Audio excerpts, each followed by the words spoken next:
¿Cómo están, amigos y amigas del mundo? Soy Sebastián Carballo y estoy una vez más a su entera disposición. Hoy quiero que charlemos un poco sobre mindfulness y respiración.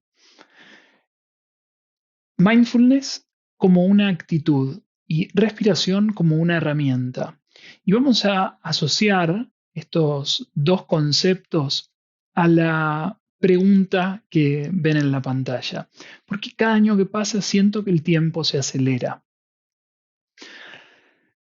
En la medida de que vamos entrando en años, atravesando los 30, los 40, es muy probable que sintamos que el tiempo pasa volando cada vez más rápido, una percepción que varía año a año y que difiere mucho de cuando éramos jóvenes. Y la sensación era otra, que el tiempo se extendía y era como un chicle que se estiraba y el año era eterno.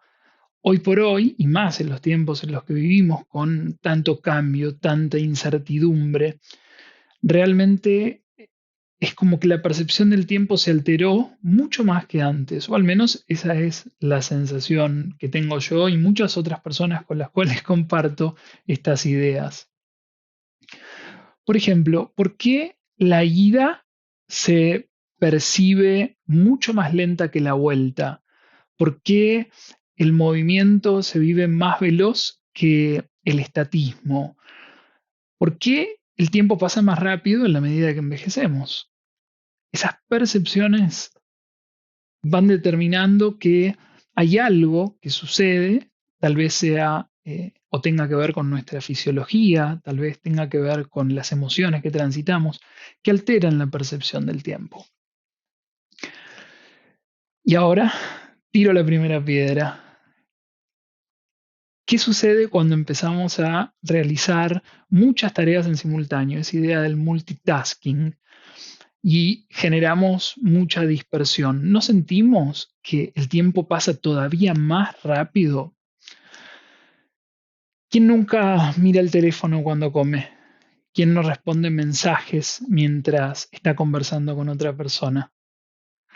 Son ejemplos de cómo al salir y al perder el foco de lo que estamos haciendo, dividimos nuestra atención y al dividir nuestra atención estamos estimulando e incentivando justamente ese principio de alterar la percepción del tiempo. ¿Cómo podemos detener el paso del tiempo? ¿Se podrá detener? No, no lo creo. Pero lo que sí podemos hacer, con mucha certeza y convicción lo digo, es modificar esa percepción que tenemos sobre el paso. Hay ciertos factores, por ejemplo, nuestra fisiología. Vieron que nuestro sentido de la vista es regulado por nuestra mente. De hecho, es como si tuviésemos un editor de imágenes, de escenas. Por eso cuando nosotros estamos moviéndonos, la imagen que percibimos es estable. Si no, imaginen cuando ustedes salen a correr o caminan rápido por la calle, deberían ver las cosas así. Y eso no sucede, estoy seguro. Entonces, ¿qué es lo que pasa? Ese editor de imágenes va editando para que toda la imagen se mantenga estable. Eso es lo que hace que si nosotros nos tapamos un ojo, vemos una imagen completa. Si nos tapamos el otro, pasa lo mismo. No vemos una parcialidad. ¿Alguna vez vieron Fórmula Uno?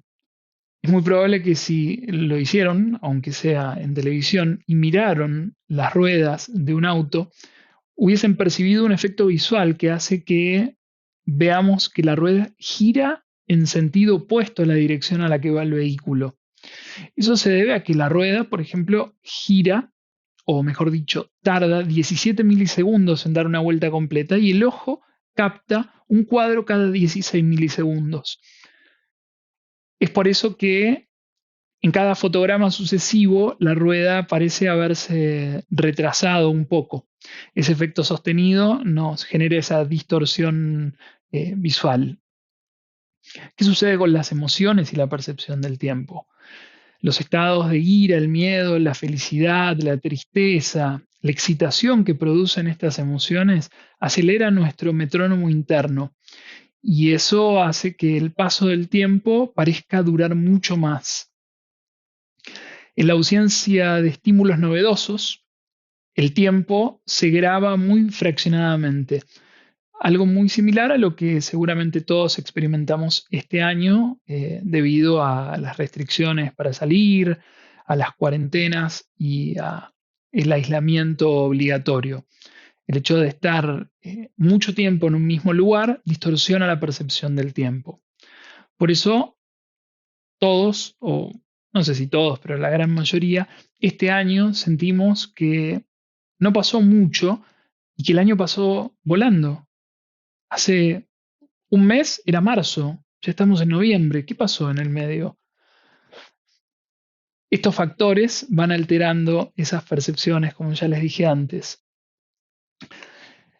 También asociado a esta teoría de que si no tenemos estímulos novedosos, la percepción del tiempo nuevamente se distorsiona, sostiene que al vivir en una constante búsqueda de nuevas experiencias, estamos alargando nuestra vida o al menos estamos teniendo la apreciación de que nuestra vida se prolonga.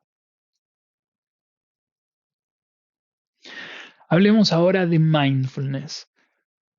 Puse esta imagen de esta niña montando su triciclo por la expresión de su mirada, totalmente receptiva, como una esponja captando cada instante, cada estímulo, dejándose llevar por las percepciones sensoriales al punto de enriquecer el momento.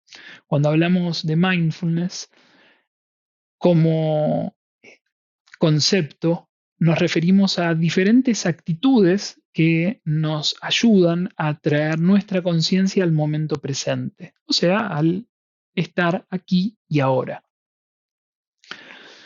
La mente de principiante es una de las principales, es de hecho la principal actitud de mindfulness, y esa mente de principiante nos permite ver las cosas como si fuese la primera vez. De esa forma vemos las cosas sin prejuicios, porque si es la primera vez que vemos algo, no podemos emitir un juicio al respecto.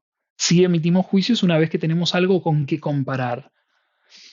Mente de principiante y no juzgar son las dos principales actitudes para tener este o aplicar este concepto de mindfulness.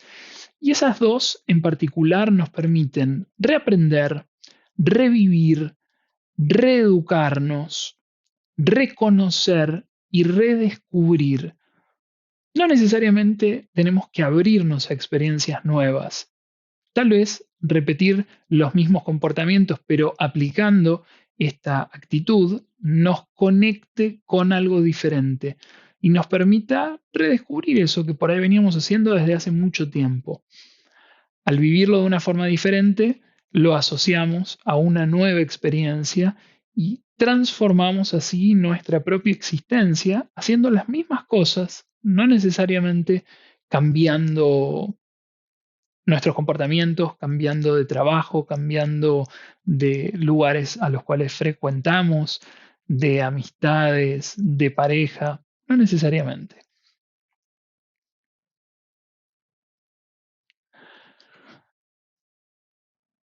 Bueno, hacer foco.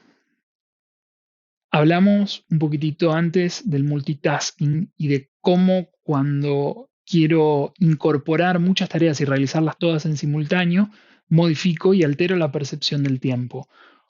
Cuando me concentro en una sola tarea y me enfoco en ella, lo más probable es que la percepción del tiempo se modifique. Si yo estoy más consciente, el tiempo se expande. Eso hace que tal vez en 30 minutos de concentración intensa tenga una experiencia de muchas horas. Cuando la conciencia se reduce, la percepción del tiempo también se altera y con una conciencia reducida mucho tiempo pasa volando y pasa totalmente desapercibido. Es como si se me fue la vida. ¿Qué pasó? Pasaron 5 años. ¿Dónde estaba? Para revertir eso, foco. Si somos capaces de concentrarnos Hacer una tarea a la vez bien hecha ayuda mucho a trabajar la concentración. No es tan fácil como parece. La conciencia eh, es inestable y necesita de estímulos variados para estar satisfecha. Por eso sentimos un impulso a empezar algo acá y empezar algo acá y también empezar algo por acá y tratar de hacer todo junto, lo cual nos hace bajar nuestra eficiencia a la hora de realizar esas tareas. Pero bueno, eso mantiene estimulando la necesidad de dispersión. Según el estudio de Harvard, eh, Wandering Mind, Not a Happy Mind, las mentes dispersas, vagabundas, no necesariamente nos llevan a una mente feliz. O sea, el hecho de estar haciendo muchas cosas en simultáneo o estar haciendo una pero con la cabeza en otro lugar, nos conduce a una insatisfacción y eso se traduce finalmente como infelicidad. Si queremos tener una vida mucho más plena, bueno, el hecho de enfocarnos en una sola cosa y estar realmente presentes en esa actividad que estamos realizando nos ayuda a despertar esa gratificación interna.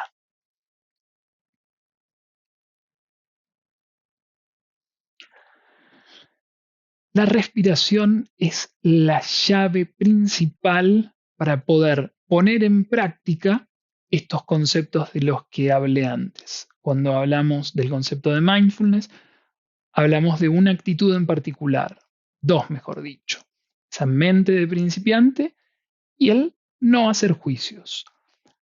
Para que todo eso pueda volcar hacia la práctica, esa es la actitud, cómo yo me predispongo para hacer, pero la herramienta en concreto que me permite traer mi conciencia acá y ahora es la respiración. La respiración es algo que hacemos las 24 horas del día, pero no lo hacemos de forma consciente. De hecho, es una actividad involuntaria en nuestro organismo. Nosotros no tenemos que pensar, uy, tengo que empezar a respirar porque si no me voy a morir. Entonces a tal hora ponemos nuestra alarma del teléfono para recordarnos que tenemos que empezar a respirar. No, respiramos las 24 horas del día. Nuestra respiración en diferentes actividades se comporta de diferentes maneras. ¿Qué es lo que pasa si hacemos consciente ese acto que es inconsciente? Vamos a ello. Modificando los ritmos respiratorios conseguimos administrar nuestras emociones y nuestras acciones. Por ejemplo, al sentir miedo, piensen, traten de recordar una situación en donde hayan sentido miedo. Es más, hasta creo que pueden recrearla ahora. Traten de sentir miedo en este momento. Lo más probable y lo primero que van a identificar es que la respiración se entrecorta.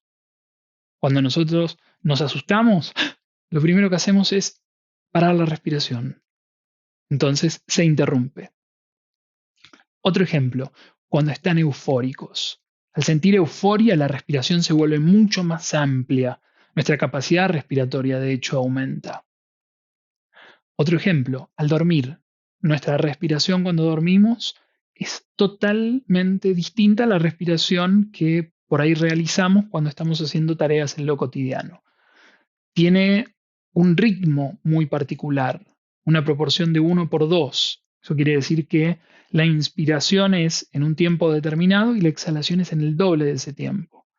Después tiene ciertas características particulares. La respiración deja de ser una respiración completa, los que pueden realizar respiraciones completas porque lo tienen incorporado, deja de ser una respiración intercostal o clavicular, pasa a ser una respiración abdominal, respiración baja. Son particularidades para mostrarles que en diferentes actividades que realizamos en lo cotidiano, nuestra respiración también varía. Alterando los niveles de profundidad de la respiración, conquistamos nuevos estados de conciencia. ¡Wow! Interesante. Un adulto promedio hace aproximadamente 16 respiraciones por minuto, estando en reposo. Estando en actividad, tal vez sean 60 por minuto. Ahora piensen, Y yo les digo que cuando ustedes trabajen sobre la respiración de forma consciente, pueden realizar un ciclo respiratorio por minuto. Eso es una respiración por minuto. Imaginen cuán profunda y cuánto más lenta va a ser la respiración. Imaginen cómo eso puede alterar la percepción del tiempo y también puede ayudarnos a modificar nuestros estados de conciencia. Como dije antes, cuando dormimos, la respiración es de una forma. Cuando nos asustamos, la respiración es de otra forma. Cuando estamos haciendo una actividad física, la respiración nuevamente varía. La tendencia siempre es a que la respiración se vuelva más rápida cuando hacemos más cosas, más lenta cuando hacemos menos cosas. Si conscientemente podemos volver la respiración mucho, mucho más lenta, piensen qué tendríamos a nuestro alcance. Interfiriendo voluntariamente en la respiración, cruzamos la frontera con el inconsciente. ¿En qué momentos estamos en contacto con nuestro inconsciente? Si estuvieron viendo los otros videos que fui compartiendo, cuando intuimos. La intuición parte del inconsciente. Es una forma de tomar decisiones de manera inconsciente. ¿Qué otro ejemplo les viene a la mente? Cuando dormimos, cuando soñamos. Cuando soñamos estamos inmersos en nuestro inconsciente intentando traducir y decodificar ese universo que no se rige bajo las leyes de la física ni la razón.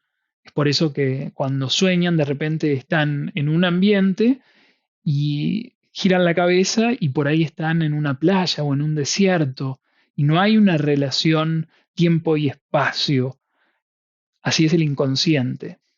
Otra forma, la hipnosis. La hipnosis es una forma de conectar directamente con el inconsciente. Todo esto tiene una relación con la respiración que es muy importante. No sé si recuerdan, el video de la semana pasada hablé de una forma de restablecer la homeostasis del cuerpo, que es ese balance y ese equilibrio, a través de la respiración. Hay ciertas cuestiones en la respiración que estimulan el sistema nervioso y al recibir ese estímulo podemos hacer que predomine el sistema nervioso simpático o el parasimpático. Uno es como las dos caras de una misma moneda. Cuando uno actúa, el otro está en sombra. Cuando el otro sale de esa sombra y se vuelve presente, el otro cambia. Y de esa forma podemos restablecer ese balance en el cuerpo. El sistema nervioso simpático nos prepara para la acción, luchar o huir. Es ese estímulo casi instintivo de autopreservación. El sistema nervioso parasimpático restablece ese equilibrio. Entonces hay ciertas actividades que si nosotros conseguimos estimular el sistema nervioso parasimpático, vamos a predisponernos mejor para llevarlas a cabo. Todo lo que tenga que ver con tareas de foco, de concentración. Si hay una predominancia del parasimpático, tenemos una mejor predisposición a hacerlo que si estamos en un estado de mucha descarga adrenalínica, en donde vamos a poder actuar, pero no necesariamente tener ese tipo de desempeño que requiere de un trabajo por ahí intelectual.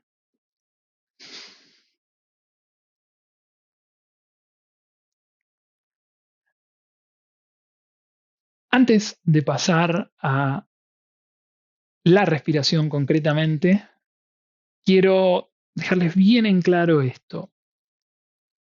No hay una forma rápida de producir esos resultados como si fuese una solución inmediata, como si fuese algo mágico que yo, por ver, por ejemplo, este video, ya voy a poder hacer todas estas cosas de las que estoy hablando. No, para poder hacer todo esto se necesita de tiempo, dedicación, disciplina, incorporar este nuevo hábito y sostenerlo. Y ahí empieza a producir esos resultados de los que estoy hablando. Como les dije antes, respiramos las 24 horas del día. No siempre lo hacemos eficientemente. Casi nunca lo hacemos de forma consciente. Cuando alteramos a través de la respiración, por eso les dije, la respiración es la llave, lo que hacemos es tener acceso a la posibilidad de modificarnos a nosotros mismos, de hackearnos a nosotros mismos. Es por eso que el camino se hace al andar. Si queremos tener esa experiencia, necesitamos empezar a transitarlo.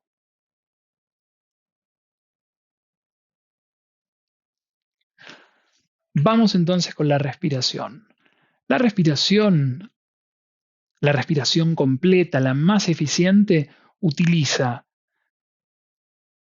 todo lo que está describiendo ese texto, una respiración abdominal, intercostal y clavicular. ¿Cómo respiramos habitualmente? Por lo general, respiramos de una forma algo deficiente. Utilizamos la respiración alta o clavicular. Creo que es casi cultural cuando les dicen, ponete con la espalda derecha, respira profundo. ¿Y qué es lo que hacemos? La mímica de respirar profundo es esto. Sacar pecho. Cuando en realidad, para respirar de forma más profunda y completa, lo que tendríamos que hacer es todo lo contrario. Sería proyectar el abdomen hacia afuera.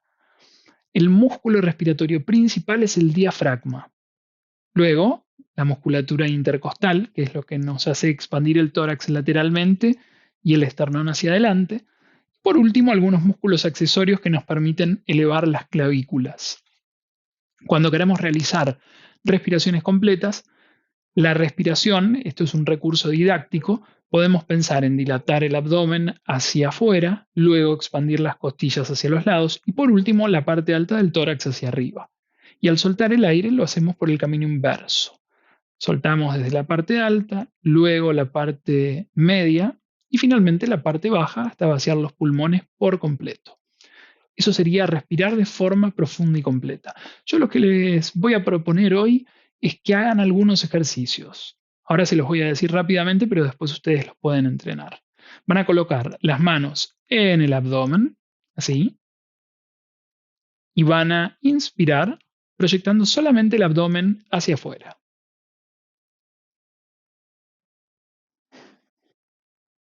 Al soltar el aire, las manos deberían ir más hacia adentro. No es que van a ayudarse con las manos, no, todo lo contrario. Van a hacerlo solamente con el diafragma.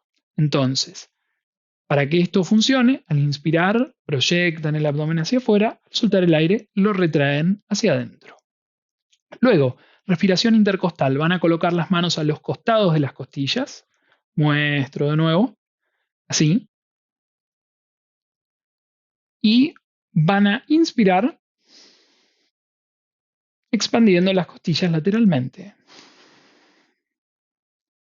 Una forma que pueden utilizar para tener idea de cuánto consiguen desplazar es soltar el aire y empezar con 2 dedos en contacto. Al inspirar,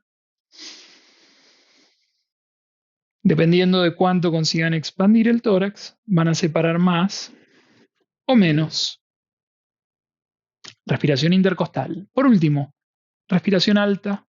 Apoyan las manos acá, en las clavículas. Inspiran, elevando las clavículas.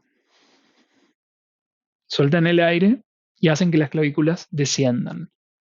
Y ahí pueden ir jugando, haciendo 2 respiraciones bajas, 2 respiraciones medias, 2 respiraciones altas, y después pueden alternar una alta, una baja, 2 altas, una media, e ir cambiando para disociar los diferentes grupos musculares que están asociados a la respiración.